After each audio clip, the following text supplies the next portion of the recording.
Hey guys, I'm Seth, Science Educator at the Mammoth Site, but you guys probably already knew that. I'm Alex, I'm the Conservator here. My concern is taking care of the fossils we have. We have found a variety: invertebrates, mammals, rabbits, moles, voles, white-tailed prairie dog, a variety of small mammals. Fish. The most common we have are aquatic snails, absolutely the most, and then we've got clams under that, and then minnows, so tiny, tiny fish. One of the cool things we can learn about microfossils and what we can learn from microfossils is that they're pretty good as kind of like a proxy for the environmental conditions. So certain animals, certain plants, certain microfossils are going to give us indications of, okay, this animal was living at this time. Based off of that, they have these certain, needs that they need to get from their environment in order to survive and, thrive properly. So by looking at that abundance of here's what we're finding compared to all of these other things, we get an idea of, things like water temperature, plant cover, things like that. Just basically a little bit of everything that kind of we can learn from the microfossils to see what the environment was like that the big fossils don't necessarily tell us. So one of the reasons that microfossils make such good proxies is because since they are so much smaller than, say, a mammoth, they are not able to move as readily. So they can't leave an environment if it becomes unfavorable to them. So by looking at, when we start seeing certain animals or in certain microfossils and then stop seeing them in our stratigraphic column and in our geologic deposits, we get a better idea of when the conditions were favorable and then in turn what those conditions were. They can't just pack up their bags and leave. They're too small. A good way to think of it is, think about how many steps a mouse would have to take to go a mile versus a mammoth.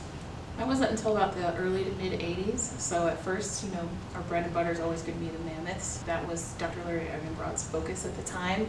He always focused on the big stuff. So it wasn't until Dr. Jim Mead was like, oh, you know what, we got some small stuff here, we should start looking, and then begin the screen washing project at that time.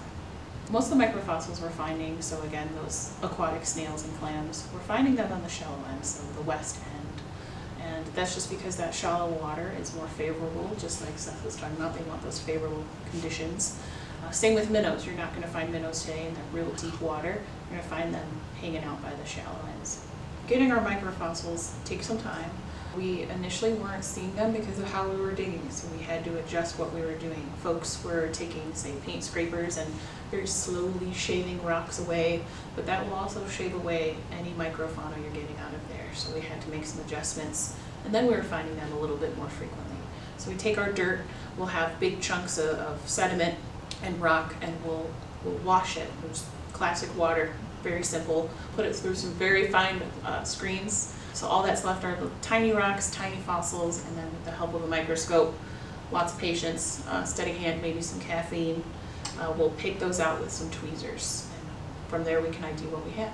So one of the really cool things when we look at the fossil record, when we look at paleontology in general, is we often think of the big stuff, the dinosaurs, the mammoths, the giant ground sloths, they're kind of the big attention getters. But when we look at our environment today, it's not just all giant animals or small animals. There's a mixture of different animals and different organisms that make up what the ecosystems are of our planet today. By trying to study both the microfossils and the megafauna, we get a better picture. We get a higher fidelity of what the environments looked like during the last ice age, during the Pleistocene, and then at large we can also then see how our planet's environments have changed through time and how those changes impact animals, how they impact plants, how they impact any organism in a certain area, and then we can, in theory, potentially see how animals and organisms today might interact.